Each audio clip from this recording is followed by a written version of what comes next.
The following program contains language, images, and/or subject matter that may be objectionable to some viewers. Viewer discretion is advised. Direct from Albany, New York, it's time for the New Media Zone. With your hosts, Ed and Dave.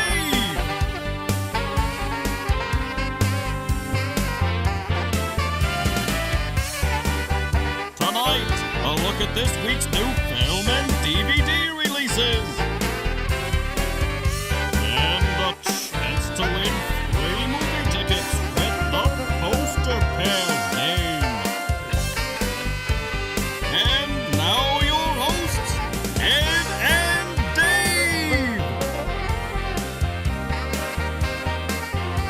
Hello and welcome to the New Media Zone. Ed and Dave and Jim with you. Ed and Dave, Jim with you.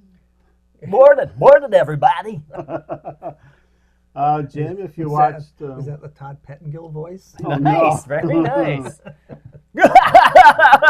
John Pettengill, fly. 92. Ugh. All right, good. Sorry to interrupt you, Ed. Go ahead. Is he still working? Somewhere. I know he went down to New Down York. New York City. He was part of the guy down there, the main guy. The Morning Zoo. Oh. What's going on? Well, we got where movies. am I? We got movies. Now, last time we mentioned that we're going to talk about how we started doing odd sketches with Jim. And we do have one of them here that can be shown in the politically correct days we are at now. But we're going to get started right away. We're going to look at the movies, the DVDs, and then we're going to get to the clips. So let's get to rolling. Dave, why don't you start? We're going to start rolling. We got 3 films tonight. The first one is Await Further Instructions. Stars David Bradley, Abigail Cruttenden, and Holly Weston. 3 huge stars. It's Christmas Day, and the Milgram family wakes to find a mysterious black substance surrounding their house. Something monumental is clearly happening right outside their door, but what exactly? An industrial accident? A terrorist attack? Nuclear war? Start with septic tank, frankly. Yeah. Descending into terrified arguments, they turn on the television, desperate for any information. On screen, a message glows ominously. Stay indoors and await further instructions. Apparently Nick Nolte is doing the recording. As the television exerts an ever more sinister grip, their paranoia escalates into bloody carnage, a powder keg of throat-grabbing intensity and mind-bending body horror. What's body horror? I don't know. I guess the changes to your body, like the... Oh, yeah, slide. shaking his head like that, yeah. Yeah. It's kind of an interesting concept. I like the I threw thought. this on. There wasn't a lot Apocalyptic to do, but this Venom has the black oozy stuff forming the costume. And what do you have? You have black oozy stuff over there, Dave? Who, me? Yeah. Well, personally, no, but in this film, we have black substance surrounding it. It's kind of, when I first read that, I thought of the Blob. Mm-hmm. But it's not the Blob. Okay. Interesting. Johnny Kevorkian. Wait a minute. It's a Kevorkian film? Well, then you know everybody dies. Yeah. Could be. He developed black oozy stuff instead of his homemade suicide That's machines. right. The suicide kits. Move on to number 2. Number 2. Speaking of black oozy stuff, number 2, Ooh. A Star is Born. Yet another remake of the classic tale. This one stars Lady Gaga, Bradley Cooper, and Sam Elliott. Didn't he die recently? Did he die? No. He did. Oh, Sam Elliott's not dead. Oh, I thought he was dead. You might be thinking about the playwright Sam Shepard. That's the guy. Sorry, Sam. Kochiyama, that's Sam. So there's a new take on the tragic love story. Bradley Cooper this time playing the role of the seasoned musician, this named Jackson Maine. He discovers and he falls in love with struggling artist Allie, portrayed by Lady Gaga. Does she write Lady? I know it's Gaga. I know. And she's just about given up on her dream to make it big as a singer until Jack coaxes her into the spotlight. Come here. Is it Dave Chappelle? Dave Chappelle in this? Wow. But even as Allie's career takes off, the personal side of their relationship is breaking down as Jack fights an ongoing battle with his own internal demons. What could that be? He's addicted to chapstick. This one's rated R for rough language. R is rough language, and there's some sexuality and nudity. Oh, waka nudity. waka, and substance abuse. You know, there's the smoking of chapstick. Yes. Oh, Lady Gaga has dyed her hair. Oh, that little winsome look she just gave. Is it? Oh, they've got a zip line in their backyard. You don't? Oh, what was that? The G.I. Joe Command Center had a zip line, I think, but we'll cover that another time. Now, this was what? Originally Judy Garland, James Mason, right? There may have even been one before Was- that. There might have, wait a minute. Yeah, what was there? Myrna I'm Loy. I don't know why her name popped up. Yeah, I don't know why either. I would never think in my lifetime I'd hear you use the word Myrna Loy. No. It was a silent film, but all the singing was done. Have a It piano. was done by Al Jolson. Yeah. But then didn't they remake it with Chris Christopherson? Yes. Yeah. and And Barbara who- Streisand. Barbra Streisand. I believe there was even another more recent cheesy, maybe made-for-TV version. Wow. We're going to have to do our research on this. Siri. Who has their Who's series Siri? out? Where's Siri? Oh, yeah, you I'll guys, disappear under the desk here for you a guys, minute. you guys check out. You Somebody guys check talk. while I do Venom coming up. All right, you do that. Wait a minute. I just want this to be on the. I know your password. 1, 2, 3, 4. You know, Jim just didn't throw out chapstick for no reason or for comedy material. I forgot to apply my chapstick before the show, which I do because I get dried lips, and that affects my performance. Does it? What about your makeup? The makeup is over here. I'm all fine with the makeup Are right you? now. I don't think I'm too shiny, but I can't really see what's going on out there. Excuse my shine if I'm shining. Oh, Apparently, I didn't clip off the end of these trailers like I usually do because we're being urged to subscribe to this gentleman's YouTube page here. wow! The Star is Born got an 89% on Rotten Tomatoes, Ed. That's pretty good. That's pretty good. I got to try and find the other ones. I'll bet you Mad Magazine did a version and it said, "A star is boring." There's a 1937, a remake of the 1937 film. That was the earlier one. Are you looking up the Judy Garland No, one? I'm just trying to look up. There's a 54 one with Judy Garland and James Mason. Yeah, there was. James Mason. 1976 rock musical with Barbra Streisand and Chris Christopherson. Rock in quotes. Well, and that's it. That's all. I can picture like a Lifetime movie version. I believe I with, ran into that. Andrew Dice Clay is in this new one. Yeah, he's a fine actor. Oh, There's no mention of Myrna Loy. he needed the money. No, Myrna Loy. Marlena Dietrich was in it. She's got a great set of stems on her, that dame. That's right. See. All right. The first one was starring Janet Gaynor and Frederick March. Okay, Janet Gaynor. I mix her up with Myrna Loy. Do you? Do you now? Oh, yes. Yes, there's a great similarity. Its budget was, oh my God, for 1937, Ed, Yes. guess the budget for that one. 1 million. Oh, so close, 1.2. Wow. And it made a staggering over $2 million. And did you know that Janet Gaynor, her last name was actually not her last name. That was a nickname they had for her because she had a problem with putting on weight with each production and craft services that they would have.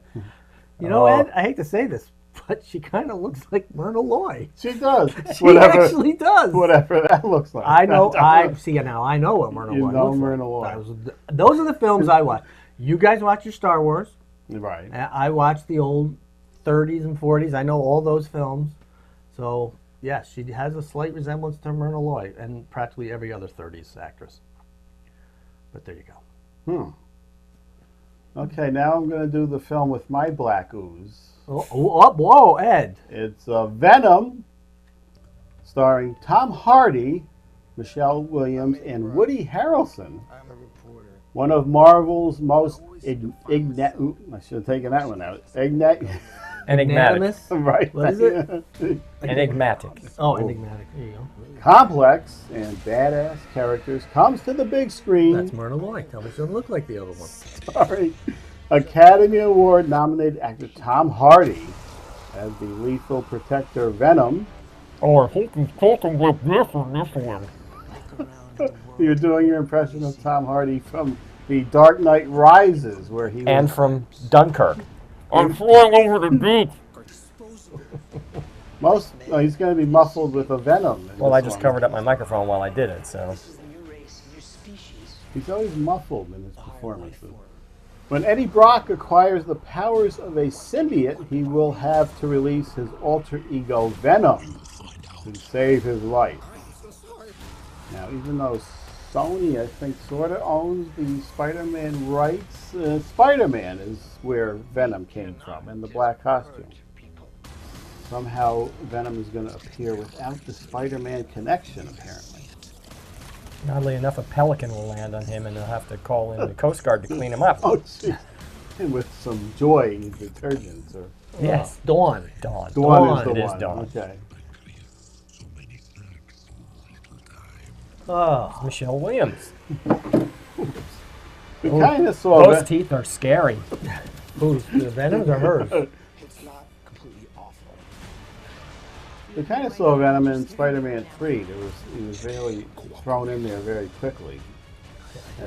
But you didn't see that one. So Venom is an evil character? He's like an anti-hero. Is he like Deadpool? He's enigmatic. That's right. I saw Deadpool. That's another one I saw. The first one. The first one. Which was good. I didn't see the second. Second one was pretty good. Okay. Venom. Terrific. I'm seeing some not quite convincing CGI Venom effects here.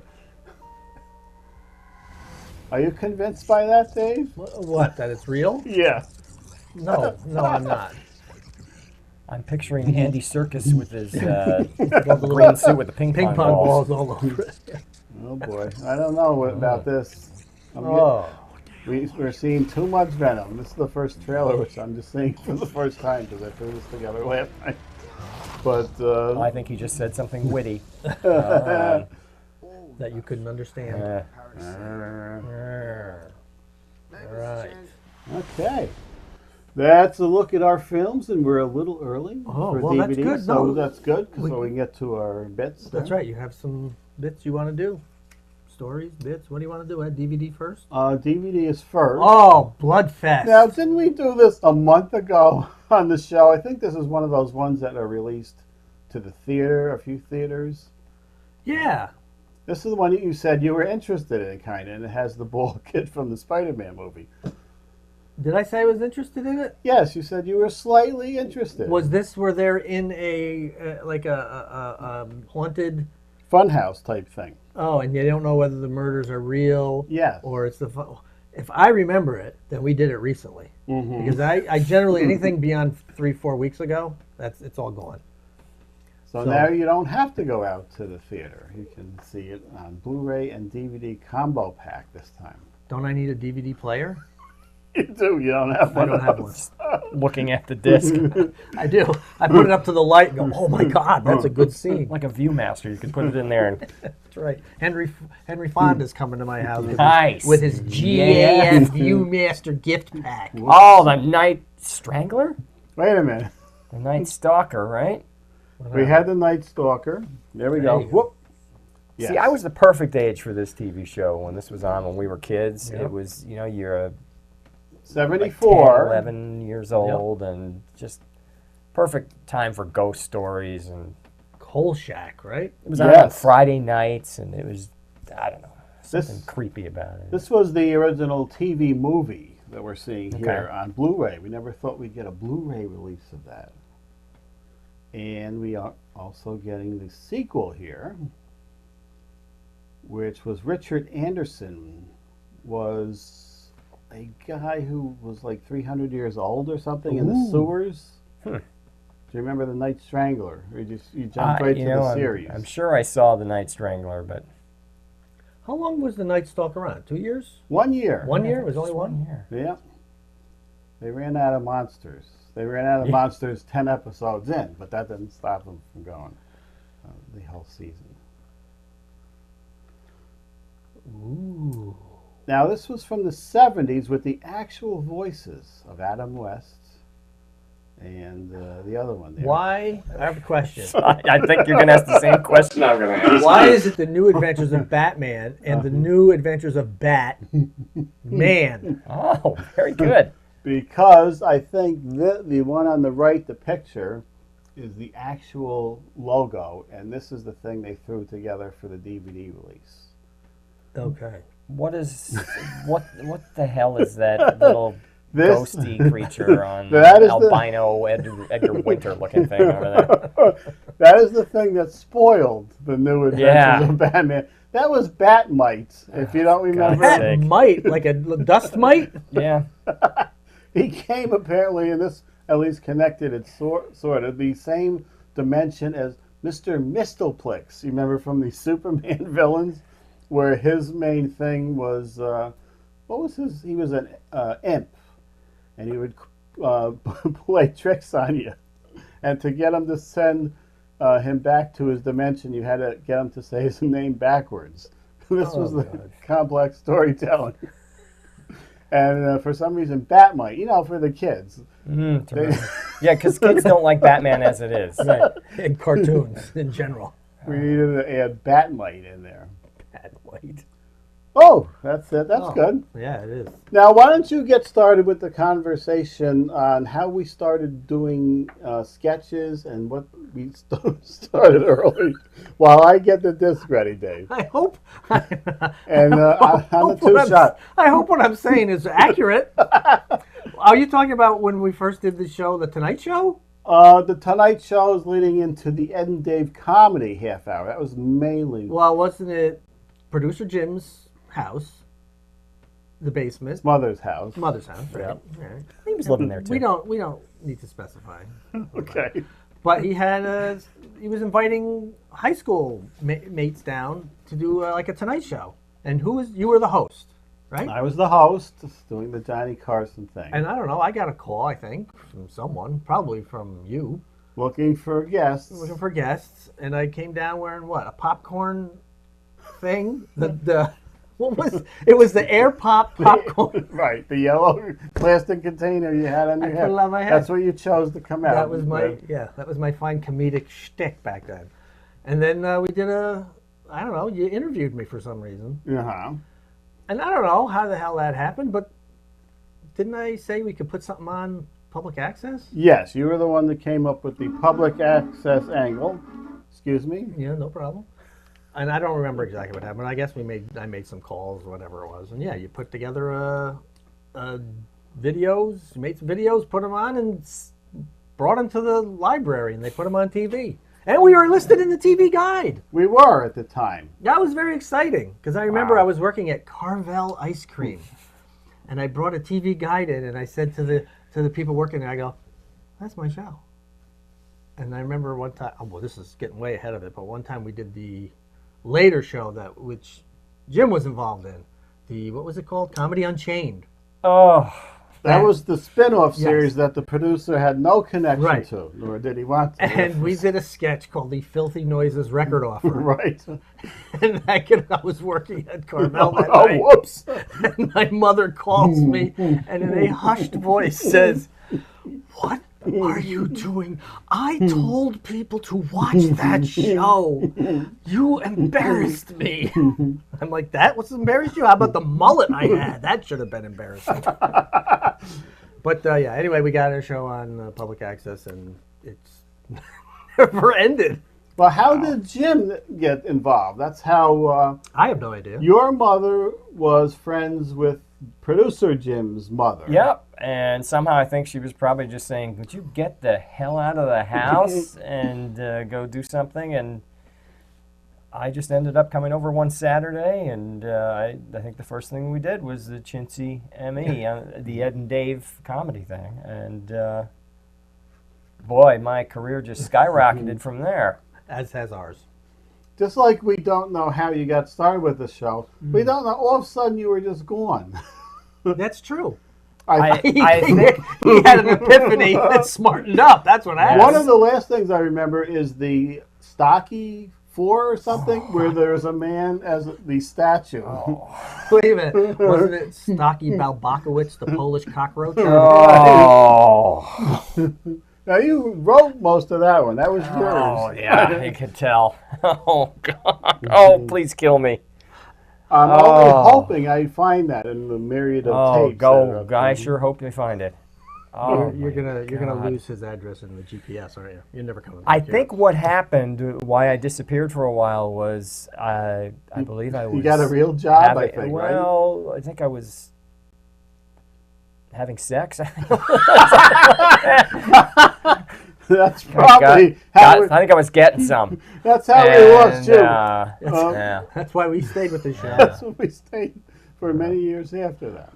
Oh man. Yeah, And then I stopped doing that for a little while, and I think that's when I made my other appearance when I In between had my other trysts. job. And yeah. Oh dear. All right, what are you going to show So here? what we have here, this is, I believe it's 2 to 3 of our Psycho bits. This is about 4 minutes. This is perfect timing. And I think we'll show this with voiceovers if we want to comment on this. Oh god. So here is, this needs explanation, I think. We're not going to hear it in the studio right here, but you know what's going on, right? Are they going to hear the sound? They will hear the sound. Oh my God! I'll put I it know up a that little. rocking chair. I know that we still have that Afghan. I'll put it up a little bit here. It's now in my dog's crate. This is the enhanced version. Of course, we didn't have these effects at the time. Oh Jesus! Is that a fishing cap or is that the Night Stalker? And of course, because it was video and hooked up to a VCR, this was shooting out of your doorway.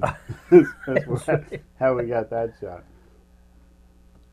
Oh man. Look at this clever editing from the real Psycho 2. Whoop! We're back in the. There's the Afghan again on the couch. Look at this. Look where the key is. It's in a dinosaur's mouth. Yeah. Now, was that yours or Jim's? Who had the Aurora I did. dinosaur? You had it, and you brought it down to Jim's house for this sketch. Oh my God! Look I weighed 12 pounds. And because of the Me Too movement today, you were seeing this girl, Dave. That's what. There's a kiss coming up. You didn't do any kissing couches or anything. Oh, you didn't kiss yet. Did you kiss Not them? yet. No, not yet. Not yet. Okay. Yes, we were dating at the time. You were dating. This is good though. I like this part, especially the sound. Okay, I added the sound later. I got to turn it up.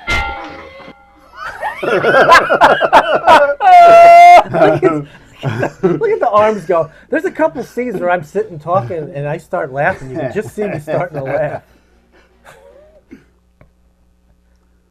Now, the clever plot here was you had the dead mother, and then your girlfriend had... This is the Irish Oh. accent. I now pronounce you man and wife. What's even crazier than There's him my is voiceover. That this was my film, contribution to this one.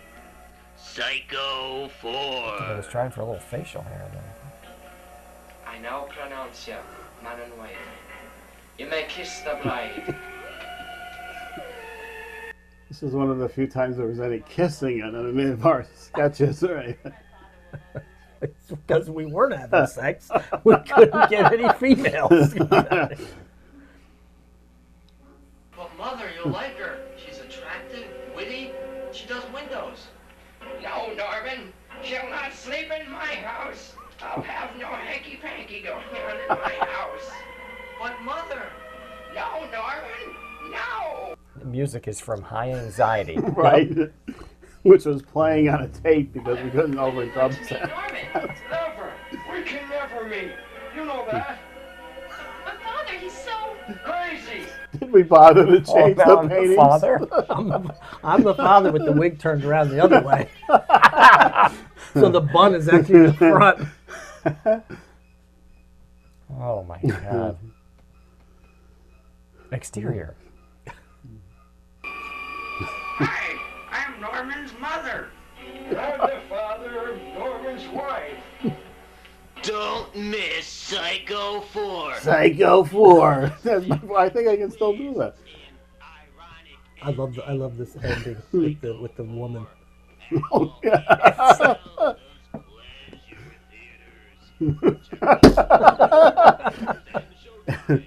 Yeah, in the original sketch, there was an illustration that I drew of Aunt Zelda, but for this one, I found somebody on the internet that looked like an Aunt Zelda. That helps them see the show. Now, wasn't there a couple of sketches where you did, it was at Aunt Zelda's Pleasure Theaters, Right. and then first 100 people get an R2-D2 talking toilet seat? Right. That's right. I was waiting for that to pop up on the end of that. But I'll be going through all these tapes we have, and I'll be finding some of these gems, Dave. Is that what they are now? They're called gems? Right. Okay. The ones that can be shown today with today's political climate. I still think we should do the one with our friend David Liu. Show that one. We can't show that. I'll have to put a black bar over your face. We can't show what you were wearing anymore. And you have to take out my voice because I believe I was doing the Peter Sellers thing for Murder by Death. Do you think we could use a disclaimer saying this was appropriate for the time? Or These were different times, boys and girls. They were fun times. Hey, we got to do our game thing. Let's do our game. We have time. This is where you have sent in This is where you send in an email to mediazone95@gmail.com. You give us 2 numbers between 1 and 6. We select your entry, reveal what's behind the 2 numbers you give us. If they match, you win 2 free movie passes. If you right spin the wheel, you have a chance to win up to 6 tickets. I grabbed 2, so I'm okay. I'm gonna grab one. It's Pecker's choice. If that's the one you decide. Pamela Barra Harter, 1 and 6. But no spin. No spin. This was where we were dropping the spinning. This is the no spin zone. Right. 1 and 6. Oh. God's sake, Pamela. And there's proof that we do have them. And oh, there we go. Oh. Yeah, we were shocker. We're gonna drop the game and the spinning, and then we brought back the game. So there are some entries that say don't spin because we weren't going to do it, but we do have to go by what is on the card. And at that time, I believe that's a law. That is the law. All right, am I going to show this? What is the law? To stand on 2 feet.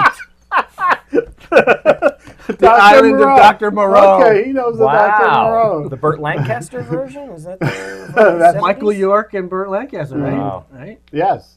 Was Richard Basehart in that? Yes. He was played the one of the sayer of the law. Yes. What is the law? That is the law. All right, if you want to enter. Jeez, how do I get through these? It's MediaZone95, an email to MediaZone95@gmail.com. MediaZone95@gmail.com. Just an email with 2 numbers from 1 to 6. And that's really all I'm going to say. Okay, that's There you enough. go. If you want to know how to enter, watch the previous 300 episodes where Dave went through that. I still remember the old P.O. box, too. 12534. Albany, New York. The zip code? 12220? 12304? 12304? That's Schenectady. Think so? Oh, I don't know. Oh, I don't know. Go back. More and fascinating zip code talk after this. Sometimes that's better than the show.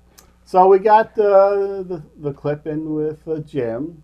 Now, next show, I'm going to try, when he went out to the John, he noticed one of the amazing things we have that we can do on the show now. And we're going to bring that out because he mentioned something, and here it is. I saw something amazing in the bathroom. Yes. It did, right? It was in the closet, and I took it out. That just gets worse and worse. All right, so it's time. We can sign off here. Yeah, we could do that. And then we'll see you next week with Jim and the mystery item. And I'll try to get to the stack of DVDs. There you go. Because Jim is interested in some of the movies, and he may get something to take home with him. Ooh! So we will see you next time. The New Media Zone has been a Cable 2000 production.